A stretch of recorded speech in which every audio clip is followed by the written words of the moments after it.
Jsou touhy podvodný, hrát si nehodný, nebudem si nalhávat, že je to náhodný. Každý vrah a kat začíná se smát a s úsměvem prohlašuje, že má lidi rád.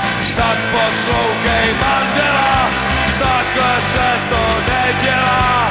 Jedna věc je skoro jistá, ty jsi těžkej terorista. Když mají lidi hlad a nemají co žrát, přijde nějakej debil, začne je burcovat. Za vysokou zdí se potom stříleje, polejvaj se benzinem a pečou v oleji. Podívejte Mandelová, jak se to ta ženská chová. Freedom, freedom začne řvát, pak jde lidi mordovat. Když mají lidi hlad a nemají co žrát, přijde nějakej debil, začne je burcovat. Tam za vysokou zdí se potom stříleje, polejvaj se benzinem a pečou v oleji.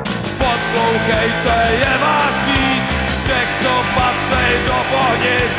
Arafat i Fidela, oba jsou jak